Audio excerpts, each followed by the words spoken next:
He titulado el mensaje La nueva realidad de los hijos de Dios. Juan comienza a hablarle lo que son. La verdad, hermanos, la sección comprende desde el versículo 12 hasta el versículo 17. 1 Juan 2, 12 al 17. Pero como la gramática del Nuevo Testamento es escrita así, primero nos dice quiénes somos y luego nos pide qué hacer. En el versículo 15 hay un cambio. Ahí nos comienza a decir, nos da un mandato, nos dice no amen este mundo, pero en el versículo 12 al 14, que será lo que veremos hoy, porque no quiero correr, sino primero ver quién eres en Cristo, para que el otro domingo veamos lo que nos pide, pero antes no nos deja sin mostrarnos quiénes somos. Así que vamos a leerlo y acompáñame a orar una vez más. Hemos orado varias veces en el servicio, queremos ser personas de oración, pero vamos a leerlo juntos. Dice así, 1 de Juan 2, 12 al 14 será nuestro texto, pero voy a leer hasta el 17. Le escribo a ustedes, hijos, porque sus pecados han sido perdonados por el nombre de Cristo. Les escribo a ustedes, padres, porque conocen a aquel que ha sido desde el principio. Les escribo a ustedes, jóvenes, porque han vencido al maligno. Les escribo a ustedes, niños, porque conocen al Padre. Les he escrito a ustedes, padres, porque conocen a aquel que ha sido desde el principio. Les he escrito a ustedes, jóvenes, porque son fuertes y la palabra de Dios permanece en ustedes y han vencido al maligno. No amen al mundo ni las cosas que están en el mundo. Si alguien ama al mundo, el amor del Padre no está en él. Porque todo lo que hay en el mundo, la pasión de la carne, la pasión de los ojos y la arrogancia de la vida no proviene del Padre, sino del mundo.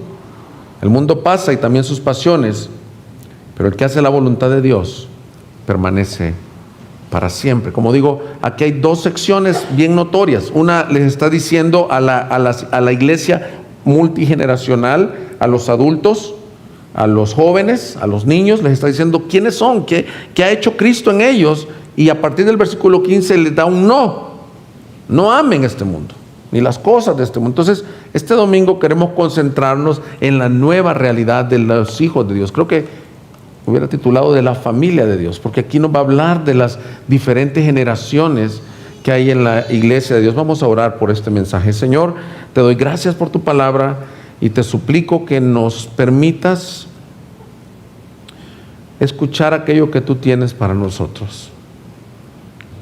Que este día llevemos esa porción, Señor, como el maná, que se tomaba la porción diaria. Aliméntanos con tu palabra.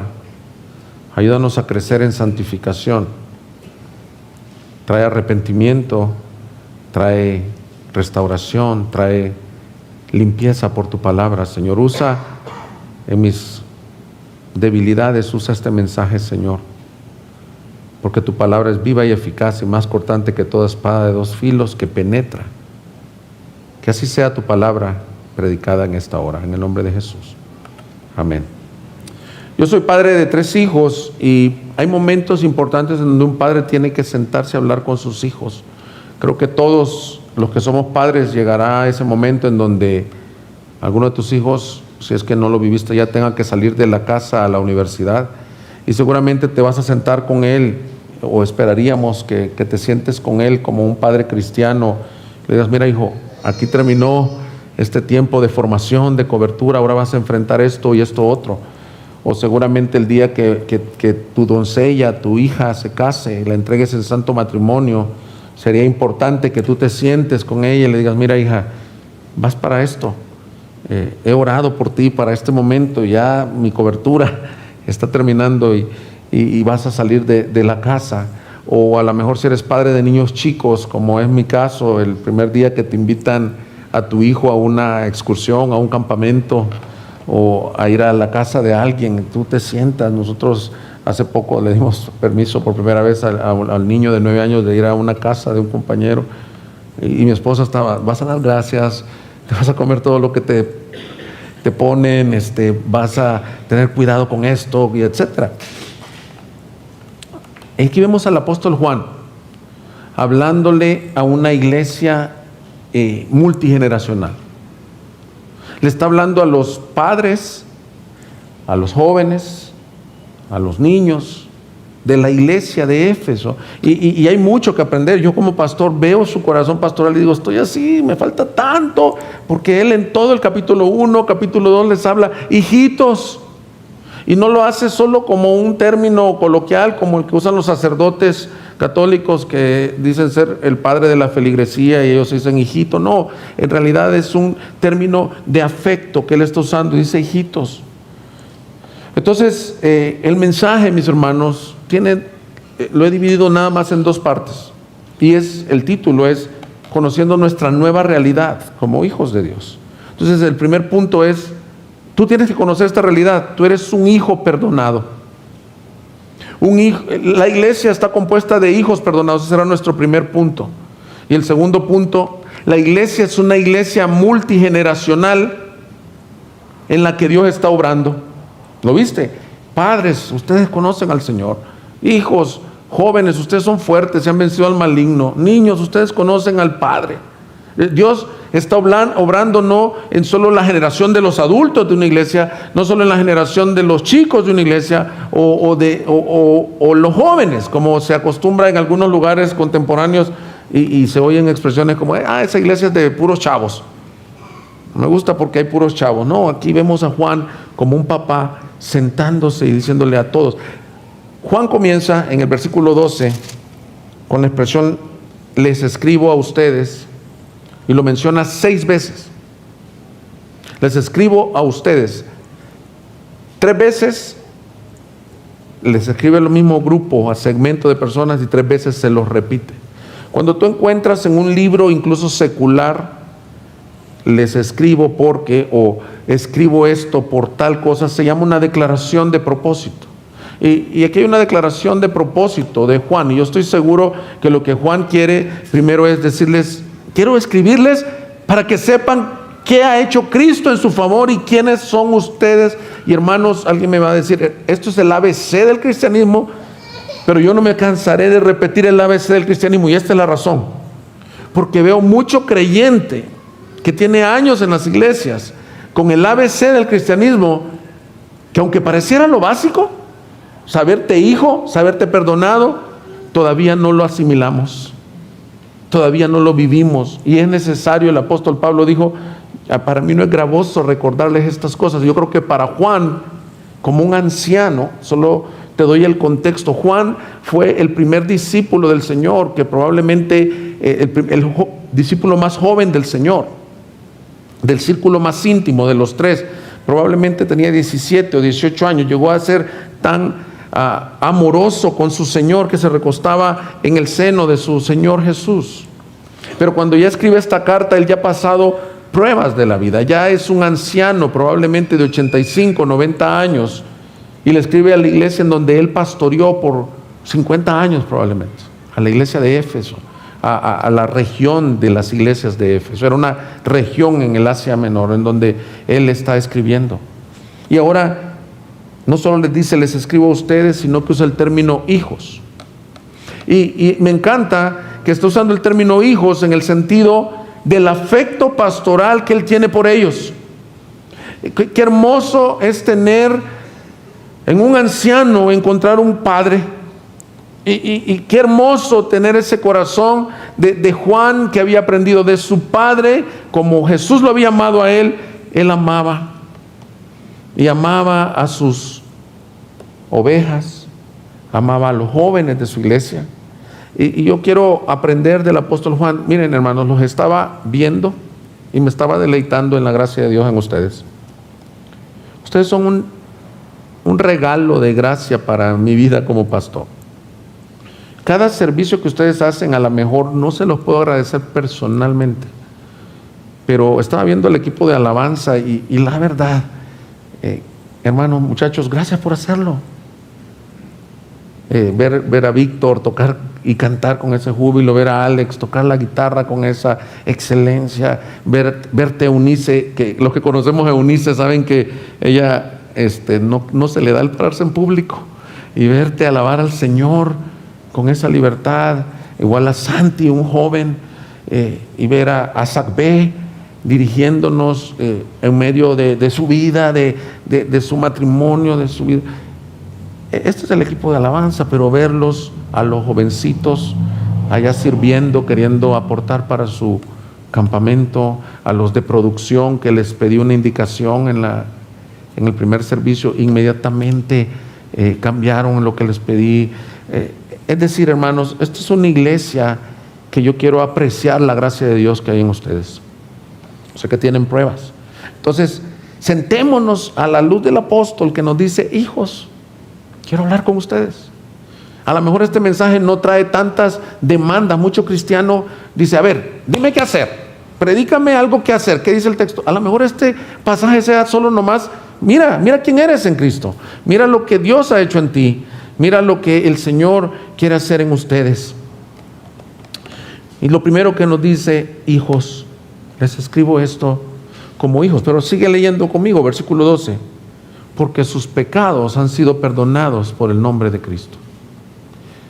La primera realidad que tú debes de saber, iglesia, es que los que estamos aquí sentados tenemos estas dos características: hemos sido hechos hijos de Dios por su gracia, por su misericordia. No me quiero adelantar al sermón de un par de domingos, pero mira el capítulo 3, versículo 1: mirad cuán gran amor nos ha otorgado el Padre, que seamos llamados hijos de Dios.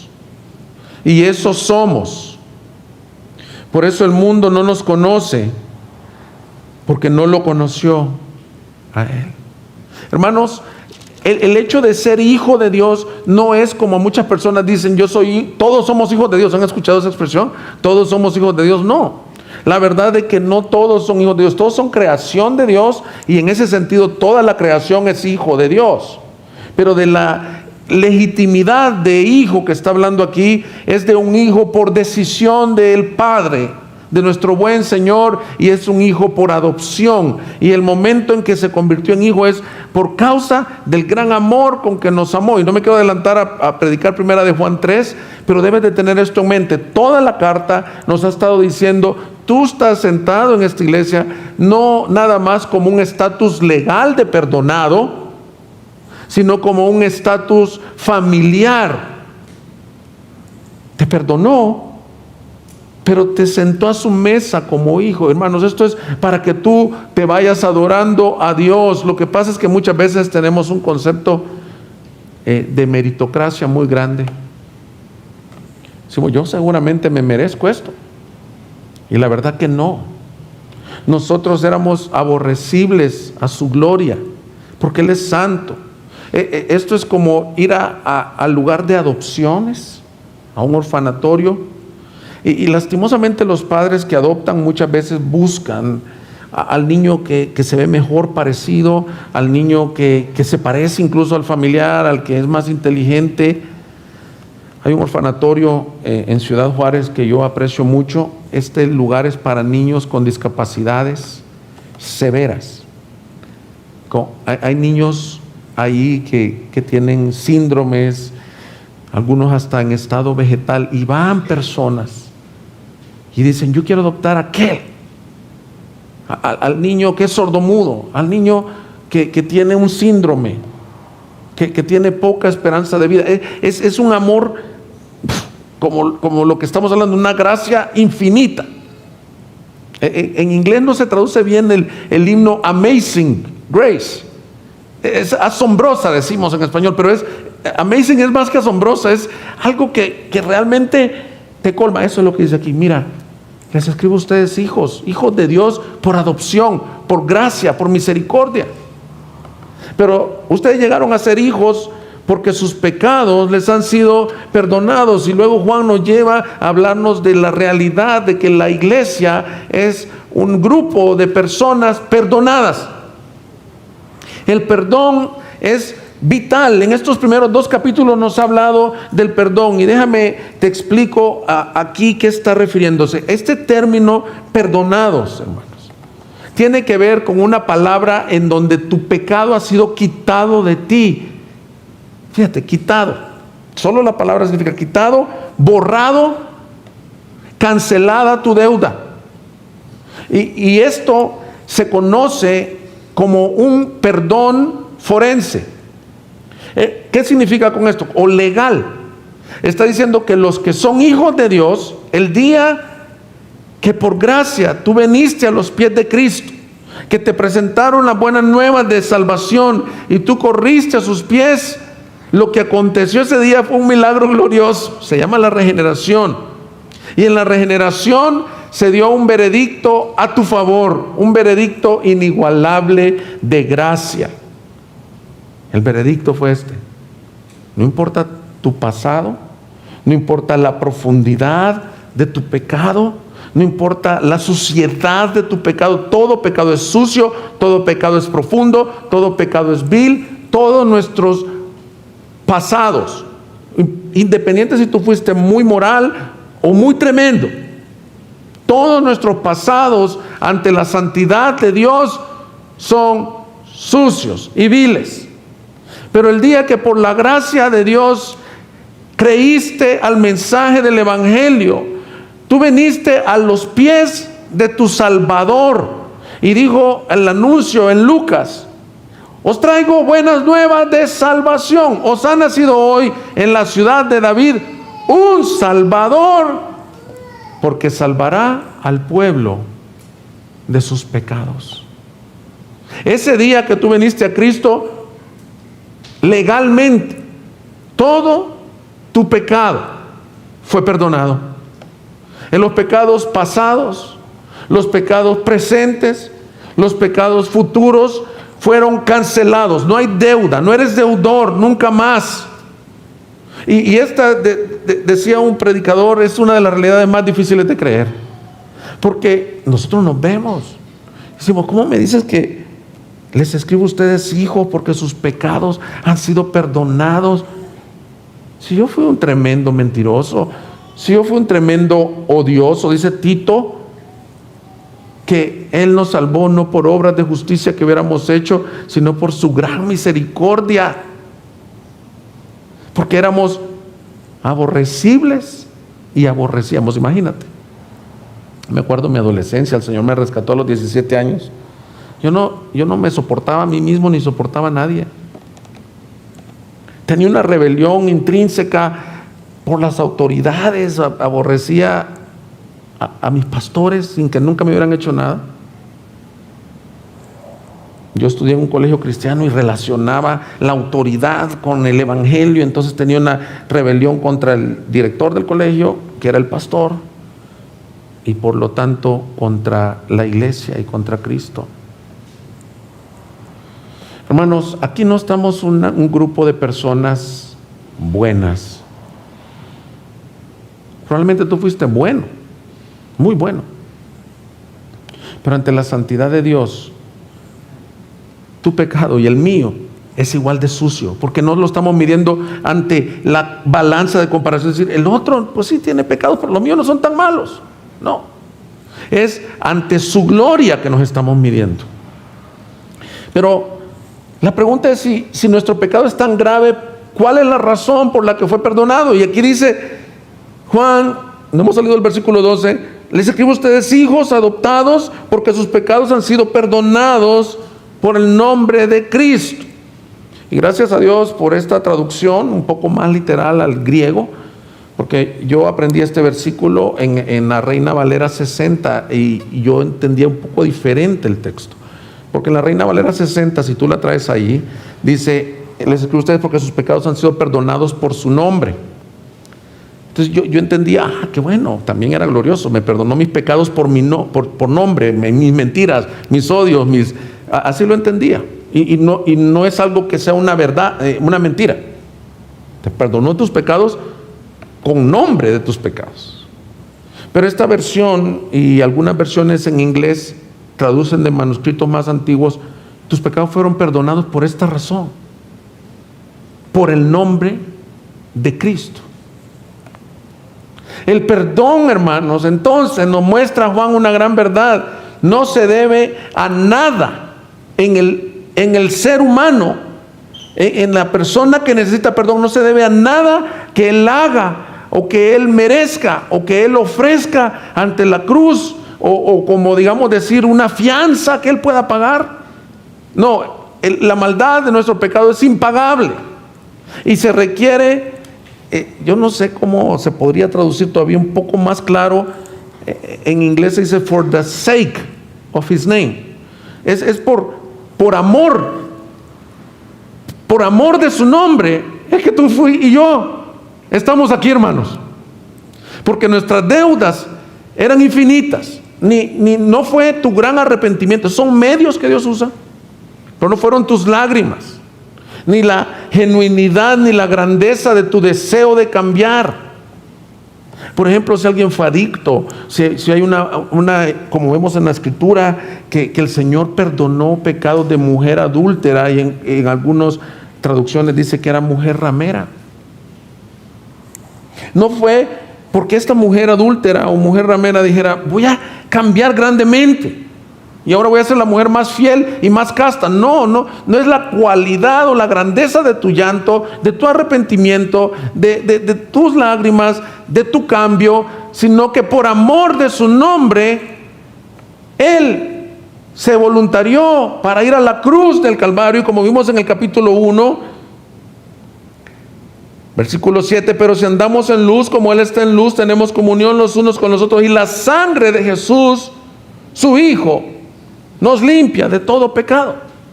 La sangre vertida en el Calvario fue la muestra del amor a su nombre, porque su gloria es la que había sido rota.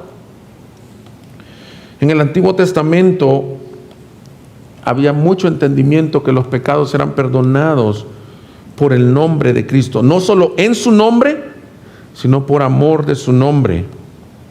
En Números capítulo 14, el pueblo de Israel había salido de Egipto y se había rebelado 10 veces ya contra el Señor en el desierto. Protestaban por todo. Imagínate, venían de ser esclavos, de estar haciendo, ahora sale en Discovery Channel, los alienígenas construyeron las pirámides. No hay alienígenas. Esclavos de otros pueblos, entre ellos el pueblo de Israel. Construyeron esto. Pero ellos decían, ojalá estuviéramos allá comiendo cebollas y puerros, nos iba mejor que tú que nos sacas aquí. Entonces llegó al punto que colmaron la paciencia del Señor, y en Números 14 Moisés intercede. Dice, Señor, no los consumas, tienes toda la justicia para consumirlos. Mira lo que dice 14:16. Porque los otros pueblos van a decir, porque el Señor no pudo introducir a este pueblo a la tierra porque les había prometido con juramento, por eso los mató en el desierto. Pero ahora yo te ruego que sea engrandecido el poder del Señor, tal como tú lo has declarado. El Señor es lento para la ira y abundante en misericordia, y perdona la iniquidad y la transgresión, pero de ninguna manera tendrá por inocente al culpable, sino que castigará la iniquidad de los padres sobre los hijos hasta la tercera y cuarta generación. Perdona, te ruego, la iniquidad de este pueblo conforme a la grandeza de tu misericordia. O sea, la misericordia no se lo merecen, pero te ruego, le dice Moisés, así como has perdonado a este pueblo desde Egipto hasta aquí. Siempre los estuvo perdonando. Entonces el Señor dijo, los he perdonado según tu palabra, pero ciertamente digo yo que toda la tierra será llena de la gloria del Señor. Y el profeta Ezequiel nos explica este pasaje. Más adelante dice Ezequiel 20, versículos 8 y 9. Pero se rebelaron contra mí y no quisieron escucharme, no arrojaron las cosas detestables que les atraían, ni abandonaron los ídolos de Egipto. Entonces decidí derramar mi furor sobre ellos para desahogar contra ellos mi ira en medio de la tierra de Egipto. Pero actué en consideración, ¿a qué? A mi nombre, para que no fuera profanado ante los ojos de las naciones, en medio de las cuales vivían, y cuya vista me había dado a conocer, sacándolos de la tierra de Egipto. El Señor Jesús murió en la cruz para vindicar el nombre de su Padre que había sido vituperado por ti y por mí. El pecado es serio, hermanos. El pecado busca destruirte totalmente. Dice la Escritura que Satanás anda como un león rugiente buscando a quien devorar. No es un cachorrito. El pecado va a buscar destruir tu vida, tu familia, tu matrimonio. Asoma la cara como algo sencillo, pero termina en una gran destrucción, por lo cual se requirió de una gran salvación, no por tus méritos, sino por amor de su nombre. Ahora, eso que dice el versículo 12 se conoce como el perdón legal o forense, pero si notas, dice, les escribo a ustedes hijos. La realidad es que el Hijo de Dios, ¿ya te diste cuenta? Yo también ya me di cuenta, sigue pecando. ¿No es cierto? Hoy pecaste, ayer pecaste. Entonces, en el contexto que estamos viendo, Juan les dice en el capítulo 2, hijitos míos, versículo 1, les escribo estas cosas para que no pequen. Y si alguien peca, tenemos abogado para con el Padre, a Jesucristo el justo. Él mismo es la propiciación por nuestros pecados, y no solo por los nuestros, está hablando de la iglesia, sino también por los del mundo entero. ¿Qué está diciendo, hermanos? La misma fe que tuviste el día de tu conversión para saber y aceptarte como perdonado e hijo, es la misma fe que requieres a diario para saber que tus pecados como cristiano, si bien no cambian tu estatus legal de hijo, necesitan perdón a diario. Esto se conoce como el perdón filial. Perdón forense es que Él perdonó ya en la cruz todos tus pecados. Pero el perdón filial se llama así porque tiene una connotación familiar. En el momento que un creyente peca, un hijo de Dios peca, se ve truncada la comunión con Dios. Primera de Juan 1:6, si decimos que tenemos comunión con Él, pero andamos en tiniebla, mentimos y no practicamos la verdad. Pero si andamos en la luz, como Él está en la luz, tenemos comunión los unos con los otros, y la sangre de Cristo Jesús, su Hijo, nos limpia de todo pecado. Si decimos que no tenemos pecado, nos engañamos a nosotros mismos y la verdad no está en nosotros. Pero si confesamos nuestros pecados, Él es fiel y justo para perdonarnos los pecados y para limpiarnos de toda maldad. ¿Qué está diciendo Juan, hermano?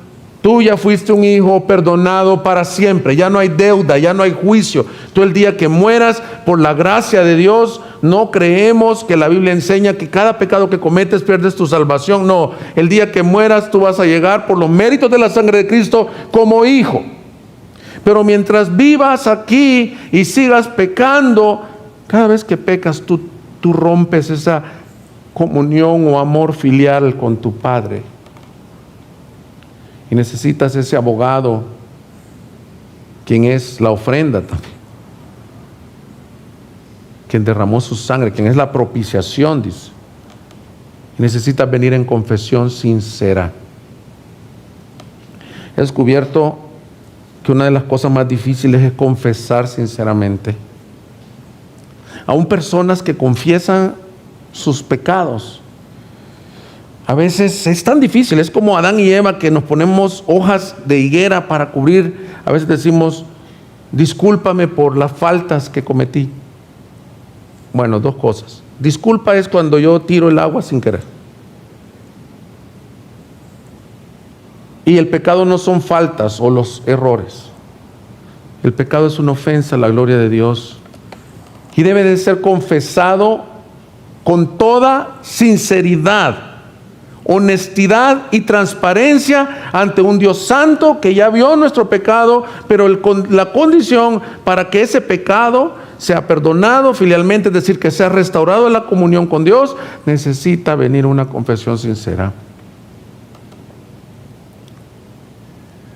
A veces han habido personas descubiertas en pecados de inmoralidad, y confiesan medias verdades. Y yo entiendo, no es fácil.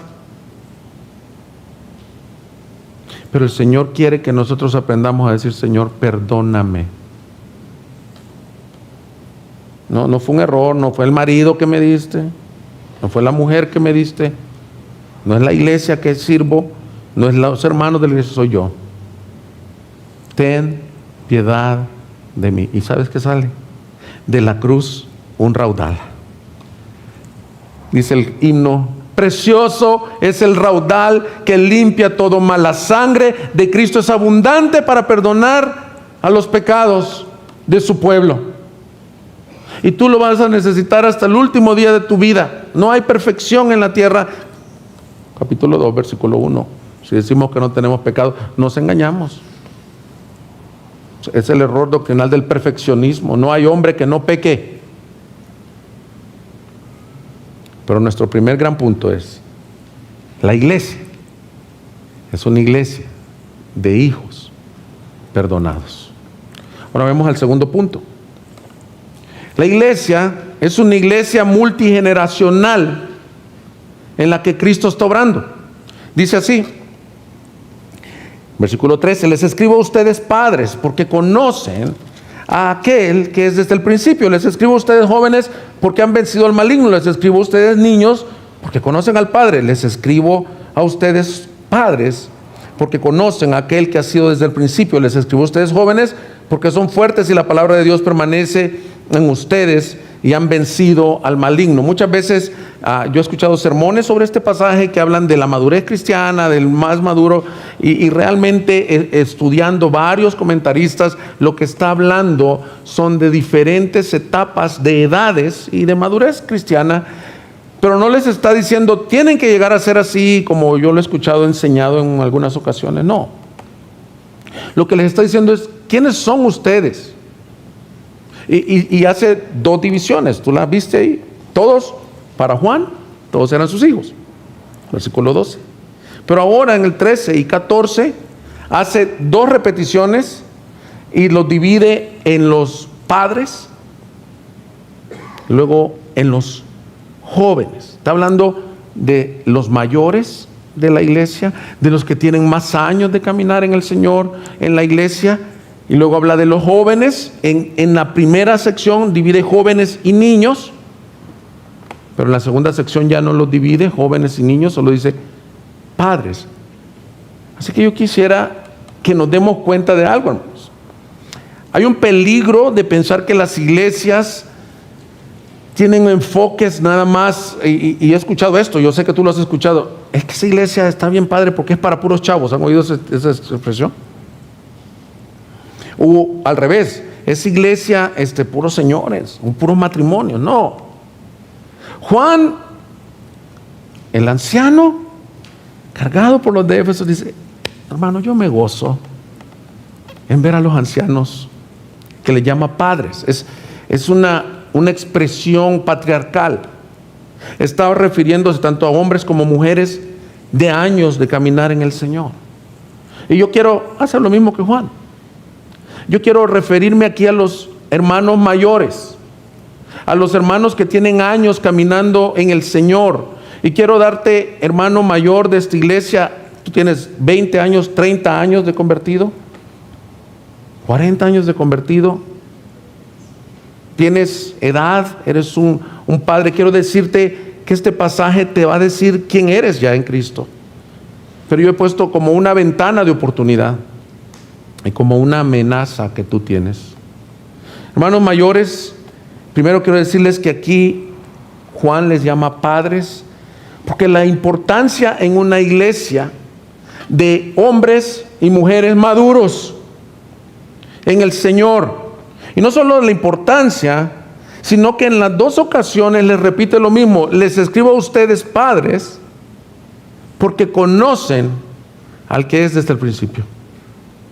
Y esa palabra conocimiento está hablando que los hermanos ancianos, probablemente contemporáneos de él, conocen tanto al Padre, que es desde el principio, que es eterno, pero también conocen a Cristo, que es desde el principio. Les dije la vez pasada, en esta carta, cuando se dice desde el principio, está hablando desde la fundación de la iglesia. algunos contemporáneos de Juan, probablemente hombres de 80 años, hombres de 60, 75 años, que habían visto al Señor. Juan se dice que él de joven probablemente fue el discípulo más joven, no lo tenemos claro, pero probablemente. Esta carta probablemente se escribió 50 años después de la muerte del Señor. Estamos hablando de un hombre que ya había vivido, y me encanta que le dice, ustedes conocen. Esa palabra conocimiento no es un conocimiento intelectual nada más. Es un conocimiento, no es un conocimiento teológico nada más, sino un conocimiento experimental de ese Dios verdadero que los ha sostenido, hermanos mayores de esta iglesia, en sus pruebas, en sus tribulaciones. El pastor John Piper escribió un libro con el título Gracia Futura. Y ese libro tiene una tesis.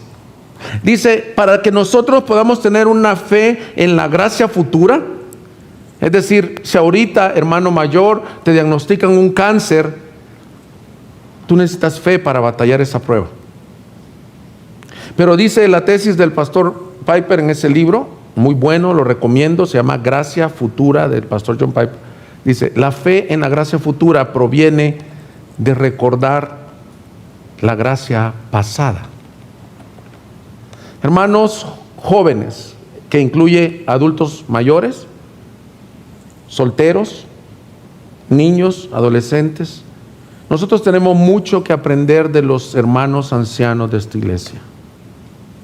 Ellos pueden hablarte con verdad de su experiencia con Cristo, de esta realidad. Mira cómo les dice, ustedes han conocido. La construcción de esta frase es, ustedes lo conocen en persona. Hermanos adultos de esta iglesia, mayores, no me van a dejar mentir que ustedes han visto en sus momentos de mayor debilidad la gracia de Dios en su vida, la fidelidad de Dios en su vida, proveyendo, sanando, restaurando, usándolos.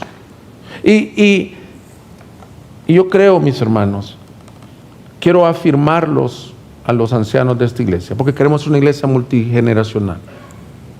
Dios te quiere seguir usando. Mira, algo tan simple. ¿Qué le dice Pablo en Tito a las mujeres ancianas? No les dice, mujeres ancianas, ustedes sean como la hermana Nancy Ley. Nancy, ¿de qué es ahora? De Moss. De Wolfgemont, que predica a multitudes. No necesariamente. Les dice algo bien sencillo a las ancianas: enséñenle a las más jóvenes. ¿A qué? A ser mamás, a ser esposas, a respetar a sus maridos. Mira, el día de ayer tuvimos un accidente con un hermano de la iglesia. Su niña de 3 años se tragó una moneda, se le atoró en el esófago. Me estaban hablando, me imagino que le hablaron a sus padres. Y un anciano aquí, una familia que ya tuvo hijos, que ya es abuelo, a lo mejor dice, yo ya viví esas cosas. Yo ya viví esas cosas y el Señor te puede y te quiere seguir usando en esta iglesia. La ansiedad que caemos los padres jóvenes. Miren, la primera vez que mi hijo se enfermó, tenía como 8 meses, nosotros vivíamos en los Estados Unidos porque estaba en el colegio de pastores, y la visa que nosotros teníamos no nos daba un seguro así para cualquier hospital. Era una fiebre bien tremenda, no sabíamos a quién recurrir. ¿Qué hacemos los latinoamericanos? Mi esposa, métete a bañar con el niño para que se le baje un poquito. Y no se le bajaba, ahí vamos para el hospital a urgencias a las 2 de la mañana, estaba cayendo una nevadota. El niño temblaba de los escalofríos, teníamos miedo. Imagínate una pareja que tiene miedo con un niño de 8 meses. Llegamos solo para que le dieran ibuprofeno cada 4 horas con acetaminofén, a las otras 4 horas para no lastimarle el hígado. Y el chiste de $800, el bill que le dice, que ayer tuve que gastarlo a pagos. Muchas veces queremos encontrar en ese anciano, hermanos, de la iglesia, ese hombre nomás que te dé un abrazo, esa mujer nomás que te oiga. No les dice ustedes tienen fuerza, no les dice lo mismo que los jóvenes, les dice ustedes conocen, saben cómo enfrentar pruebas. En pocas palabras, Juan se está poniendo, él lo ha visto. Mira, no está en ningún libro de la Biblia, la tradición en el libro de los mártires dice que todos los discípulos, los 12 apóstoles fueron martirizados. Pedro, crucificado boca abajo, el otro Jacobo decapitado, etc. De Juan se dice que en una ocasión lo intentaron matar quemándolo en aceite hirviendo.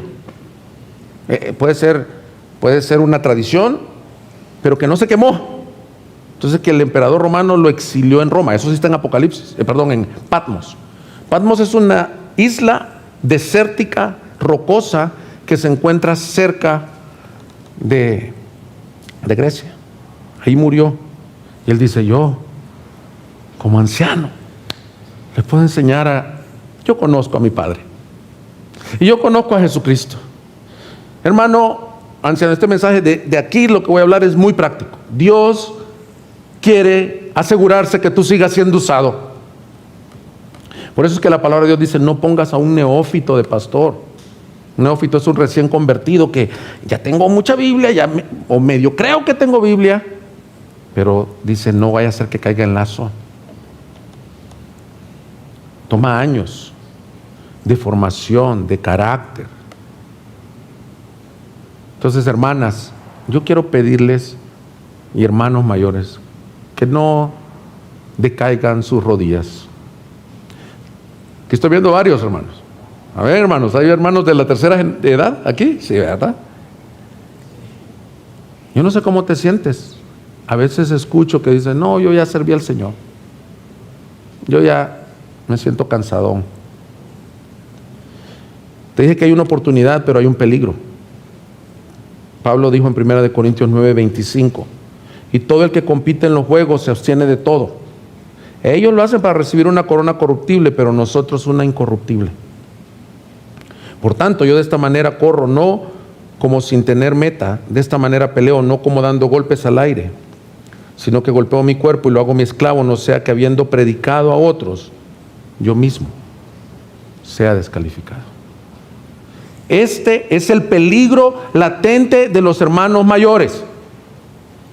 Que el Señor, tú hayas caminado con el Señor y por algún problema, por algún pecado, tú te quedes descalificado de la carrera. Y sabes que vino el pastor José y dijo que él se prepara 5 años adelante. Yo estoy preparando mi vejez. Yo sé que van a decir, pastor, le faltan como 50 años para su vejez. No. Yo acabo de sentir que tenía 21 años. Y eso fue hace 25 años. Pronto tendré yo tu edad, hermano mayor. Y una de las cosas que yo le he suplicado, y este es el peligro, no es cómo comienzas, sino cómo terminas. Lamentablemente hace poco murió un pastor que yo fui a escuchar sus conferencias, un apologista tremendo. Al morir, salió toda su vida de pecado escondida que tenía. Hermano mayor, Dios te quiere usar en esta iglesia. Esta iglesia no es de chavos, no es de la segunda generación o de la tercera generación. Dios quiere que ustedes que lo conocen sean usados, pero les tengo que dar esta advertencia: corran bien, terminen bien. No es como comenzaron. Miren, yo una sola vez he competido en atletismo en los 800 metros. Aunque usted no lo crea, estaba flaco y entrené para ese evento. Este fue el consejo que me dio el entrenador. No te vayas a bofear en los primeros 100 metros. Aguántate, aunque veas corriendo a todos bien rápido, mantén tu paso y en los últimos 100 metros, acelera. Ahí estoy yo, que salgo, que no entrenaba mucho, tenía poco haciendo atletismo. El pelotón sale bien adelante. Son 2 vueltas al estadio. Y cuando ya me acordé de lo que me dijo a los 100 metros, faltando 100 metros, comencé a acelerar, no el 100%, el 40%, el 50%, el 60%. Cuando vi que ya tenía cerca el primero y el segundo lugar, di el 100%, corrí con toda la velocidad que pude y por la gracia de Dios entré en segundo lugar. Todos los demás se bofearon. Yo te animo, hermano anciano, dice la Escritura, fortaleced las rodillas endebles. Dice, el justo florecerá como palmera, crecerá como cedro en el Líbano, estando plantado en la casa de Jehová. En los días de su vejez serán como rocíos de juventud. Ancianos de esta iglesia, hermanos mayores, necesitamos padres. Necesitamos hombres y mujeres maduros en el Señor. Corre bien. También tuvimos el llamado del hermano Arcis Sproul recientemente. El llamado del hermano Tim Keller recientemente. Hombres que han terminado bien la carrera. Es posible caminar bien con la gracia de Cristo. Ahora, no solo se queda con ellos, habla a los chavos. Y como nosotros queremos una iglesia multigeneracional, ¿qué les dice? Ustedes son fuertes y han vencido el maligno. Se lo dice 2 veces. La diferencia es que en el segundo texto, versículo 14, les dice, ¿cómo venció el maligno? Le dice, porque ustedes han guardado la palabra dentro de ustedes. Hermanos, la juventud es caracterizada por la fuerza, por la energía. De hecho dice que el Producto Interno Bruto lo produce la edad media de 40 a 55 años, es la edad más productiva. Hay energías, hay dicen los más grandes, ay, juventud, divino tesoro, mira, te enfermaste y a los 3 días ya andas como si nada. Yo no estoy ya en esos, yo ya estoy en el rango de la semana y media. Pero hay algunos de ustedes que se enferman y el domingo y el miércoles ya están trabajando y haciendo gimnasio como si nada. Hay fuerza. Y en medio de una iglesia que estaba siendo atacada por falsas doctrinas, a una iglesia que estaba siendo atacada por anticristos, que lo veremos en el próximo mensaje, les dice, ustedes espérense, Satanás no va a derrotar a la juventud. Ese es un mito que dicen los papás. Ya entró a la adolescencia, ya se me metió el demonio a la casa. No. Dios, querido joven de esta iglesia, incluyendo a adultos, que no estás en tercera edad, adolescentes, jóvenes y adultos, el Señor te dice, desgástate para la gloria y la gracia del Señor en tu vida. Dios te quiere usar. No me des excusas de que no, yo no tengo tiempo porque estoy en clases de inglés, de francés, de violín, perdón, los que van a esas clases, no estoy haciendo un juicio hacia ustedes, pero no, la Biblia te dice, el soltero tiene cuidado para las cosas de tu Señor. Y aquí dice que los jóvenes, incluyendo los matrimonios jóvenes, tienen la fuerza para vencer al maligno. ¿Y cómo lo han hecho? Por medio de la palabra. ¿Qué te quiero decir, joven de esta iglesia? Necesitas agarrarte y comer palabra. Necesitas prácticamente ser un guerrero de la fe. Yo sé que aquí en esta iglesia no acostumbramos a hablar de eso, pero necesitamos generaciones de valientes, de victoriosos. No generaciones más de un matrimonio más joven que duró 1 año casados. Otro hombre que fue infiel porque cayó en pornografía. No. Ustedes han vencido sobre el maligno porque la palabra de Cristo mora en ustedes. Son fuertes en Cristo. Si bien no proclamamos aquí un evangelio de tú puedes, aquí te dice en Cristo tú puedes. Y es lamentable que a veces hay oportunidades de servicio en la iglesia y ver a los ancianos sirviendo. No. Yo vi ayer un estado de un hermano en Cristo. Y me deleité tanto ver cantidades de jóvenes adorando al Señor, orando al Señor. Adolescente, te quiero leer también que habla un poco para los más chicos. Les dice en el versículo 14, versículo 13, les escribo a ustedes, jóvenes, porque han vencido al maligno, les escribo a ustedes, niños, porque conocen al Padre. El niño, el joven, tiene una tarea sola, una sola tarea: saberse que conocido al Padre. Lo voy a traducir en lenguaje millennial. No te preocupes un poco por hacer cosas. Preocúpate por ser hijo de Dios. Esa es la carga que tenemos los papás por ustedes, chicos. No queremos, yo no quiero que mi hijo sea pastor. No, yo quiero que sea hijo de Dios. Si Dios lo llama al pastorado, él sabrá. Mira, te voy a platicar un testimonio. Yo tenía 8 años y se hizo un campamento de jóvenes como el que están haciendo los jóvenes. Y yo oí, era el pilón, era de 13 a 20, igual que el de ahorita. Mamá, que yo quiero ir. Yo era el mejor amigo de los hijos del pastor. Ellos tenían 14, 13. Yo quiero ir al campamento, Bueno, pues vamos a hacer la inversión. Me mandaron encargado con el pastor. Todo el campamento no oí predicación, anduve jugando, las dinámicas padrísimas, me subí en hice el rally. El último día el Señor se movió grandemente. Yo tenía 8 años, como mi hijo tiene 9 ya, estaba chiquito. Y el Señor usó al predicador. Y voy yo con él, de 8 años, y le digo: pastor, me ha tocado la palabra, no me acuerdo qué rollo le tiré al pastor. Yo quiero ser pastor cuando sea grande, le dije. ¿Sabes qué hubiera dicho? A lo mejor: muy bien, aquí tenemos el próximo profeta y vamos a orar por ti, palabra profética, un día vas a ser pastor en el año 2024 en Guadalajara. No, ¿sabes qué me dijo?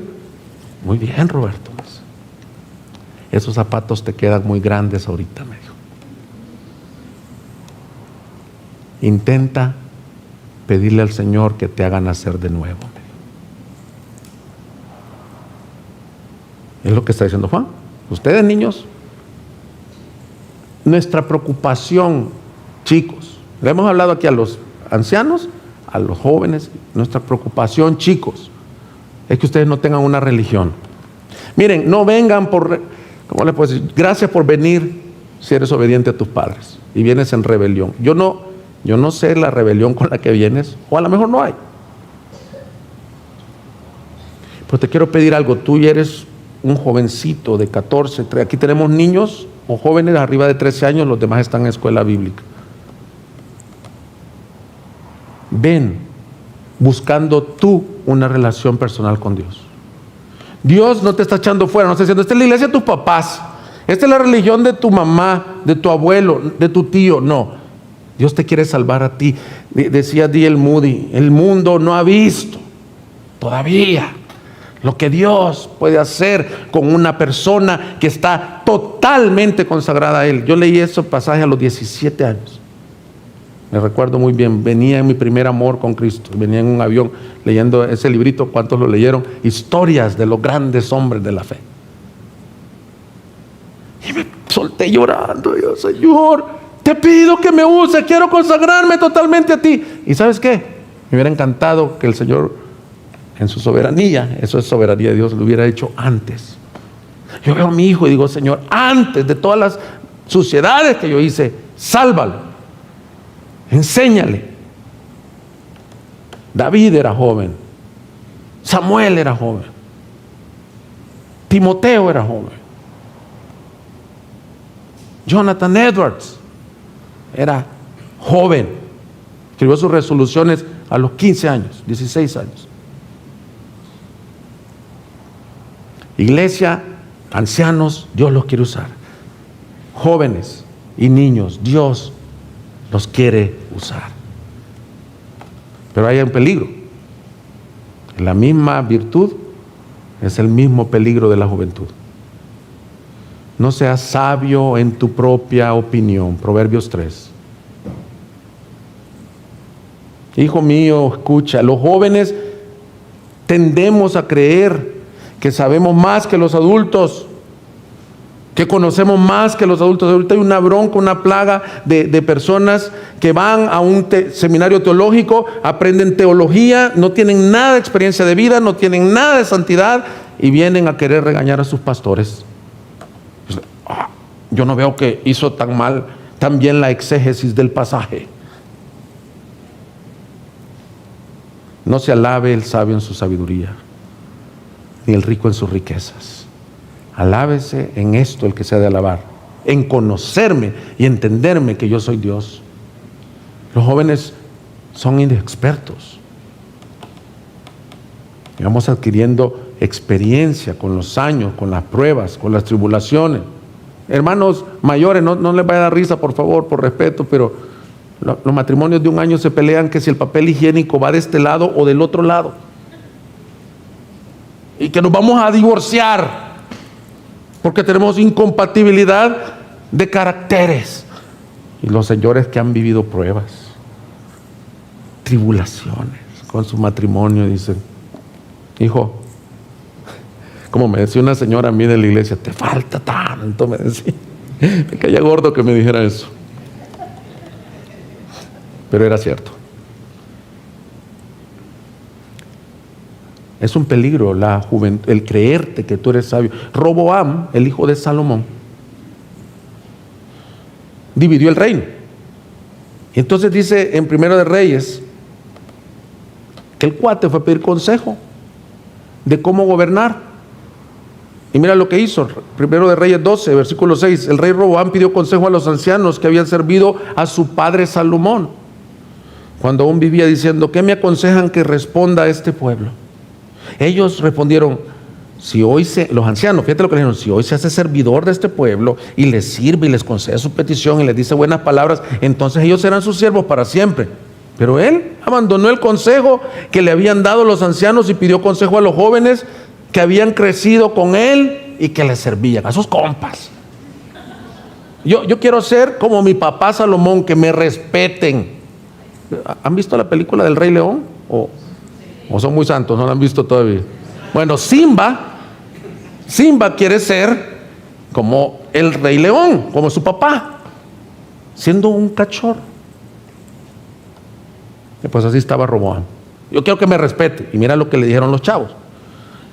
Y él les preguntó: ¿qué aconsejan que respondamos a este pueblo que me ha dicho: aligere el yugo de su padre puso sobre nosotros? Y los jóvenes que se habían criado con él le respondieron: así dirá este pueblo que le dijo: su padre hizo pesado nuestro yugo, pero usted hágalo más ligero para nosotros. Así les hablará: mi dedo meñique es más grueso que los lomos de mi padre. Si mi padre cobraba impuestos, yo voy a cobrar. Mi dedo meñique es más grueso que los lomos de mi papá. Yo voy a ser más duro que mi papá. Despreció el consejo del anciano.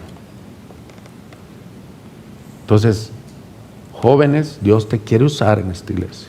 Yo anhelo no ver jóvenes enganchados, que con la pornografía, que con la noviecita, que con rebelión porque aborrecen los caminos del Señor. No, mi anhelo es que Dios traiga un ayudamiento en la siguiente generación y ver jóvenes comprometidos, sirviendo, preparándose en la palabra para servir al Señor. Parejas jóvenes criando en el temor del Señor a sus hijos, sirviendo, levantando generaciones de predicadores, de misioneros, y ver a los ancianos diciendo: aquí estoy para echarte la mano, aquí estoy para animarte. ¿Creen que Cristo puede traer ese avivamiento a esta iglesia? Amén. Vamos a orar. Búsquenos en Facebook y YouTube como Iglesia Gracia Soberana Guadalajara y visita nuestra página de internet igsg.org.mx y disfruta de este y otros mensajes. Visítanos, estamos en Avenida San Luis Gonzaga, 5114, Zapopan, Jalisco, México. Estaremos felices de recibirte.